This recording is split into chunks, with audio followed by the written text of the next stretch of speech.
what does that mean for other African countries? It means that the leadership that they look up to Nigeria for is just not on display, and therefore, they kind of lose heart too. That's scary, though. It is scary, because when you really take it to what we can see as a logical conclusion, it is not pretty. It's not. What's the hope for Nigerian development? Where do you see Nigeria and Africa, say, in the next 20 years? I actually think it's the solution is with the people. I don't believe, I refuse to believe that people are not aware of what is happening to them, around them, or that they are not aware of where the problem lies. And I just think that it is the people who have to make up their minds that they're going to choose the right kind of leaders to take them to where they want to go. That is what happened in the days of Chief Awolowo. Papa was a provincial person. Yeah. He was from Remo, they were nobodies at that time. But when he appeared on the political scene in Lagos, eventually he was adopted by the Lagos elite, and he was asked to lead. He emerged leader in a most unlikely environment, because this is now my assumption, because they saw in him a young man with fire in his belly, with the right kind of attitude, making the right statements, with the right programs, the right ideas, and they thought, yes. So that is a function of the integrity of the followers, of the people at the time, because they wanted a good life, they wanted a good country, and they decided that they were going to go for this young man and allow him to lead. Right now, what is happening is that people go for the highest bidder, and how they cannot see that is what has brought us to where we are right now. I don't think, certainly around here, I think people are well aware. It's just that they feel helpless, they feel they can't do anything about it. But my fear, going back to your question, is that some angry people will rise up at some point, sometime, and it might even be an uncoordinated rebellion that nobody can control, and that would be just so unmanageable.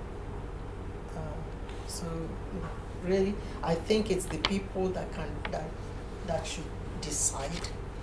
That this is a story I've told so many people, but I will tell you also.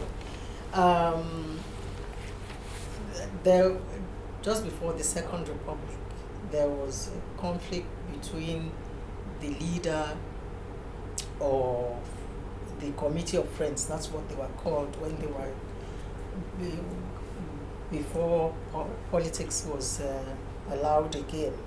Papa's group was called Committee of Friends in one of the states, and he fell out with Papa and with the leadership, and the followers came to Papa to confirm that he had parted ways with him, and Papa said, well, unfortunately this appears to have happened.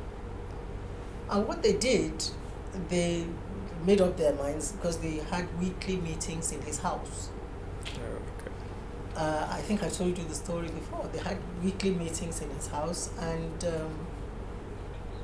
they decided before the meeting that somebody was going to move a motion that they were going to move their meeting from his house, and somebody was going to second the motion, and that once the house had carried that motion, each person would carry his chair.